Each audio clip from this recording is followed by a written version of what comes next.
Hello guys, welcome back to my channel. আমি কিছুদিন আগে একটা ভিডিও দিয়েছিলাম বুদ্ধ পূর্ণিমা উপলক্ষে। তো সেই বুদ্ধ পূর্ণিমা উপলক্ষে মেলা হচ্ছে। তো আজকে আমি যাব মেলা দেখতে। আমি রেডি হয়ে যাচ্ছি।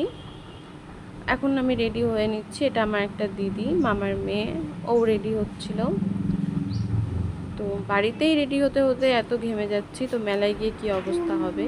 কারণ এর আগে আমাদের বাড়ির পাশে যারা গিয়েছিলো তারা বলছিল প্রচণ্ড ভিড়, মেলায় গিয়েও শান্তি নেই। তো আমরা অলরেডি মেলার মধ্যে এখন ঢুকছি, চলে এসেছি। তো সত্যি তাই দেখলাম, মেলার মধ্যে ঢুকে শান্তি নেই, এত ঘেমে যাচ্ছি। আর নিজের অস্বস্তিও লাগছে এই ভিড়ের মধ্যে, তারপরে ঘেমে যাচ্ছি এত লাইটে। যাই হোক, একটা দুটো দোকান ঘুরেছি, কারণ আমার ওই দিদিরা কলকাতা থাকে, ওরা আবার কাল সকালে কলকাতা বেরিয়ে যাবে, যার জন্য আসা। এখান থেকে আমার ওই দিদিটা একটা কানের দুল কিনছিল, যার জন্য দাঁড়িয়েছিলাম। তারপর এই যে আমি দেখাচ্ছি ঘেমে কি অবস্থা, 30 টাকা ও 40 টাকা।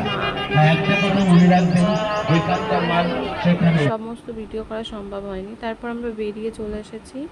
এই বাইরে থেকে ঘুগনি খেয়েছি, ঘুগনি খেয়ে আমরা বাড়ির দিকে রওনা দিয়েছি, কারণ গরমে একটুও ভালো লাগছিল না। তারপর এই যে হাঁটতে হাঁটতে বাড়ি চলে আসলাম। এখন একটাই কাজ, চেঞ্জ করে ঘুমিয়ে পড়া, কারণ মেলা থেকে খেয়ে এসেছি। গুড নাইট, আমি এখানে ভিডিওটা স্টপ করছি।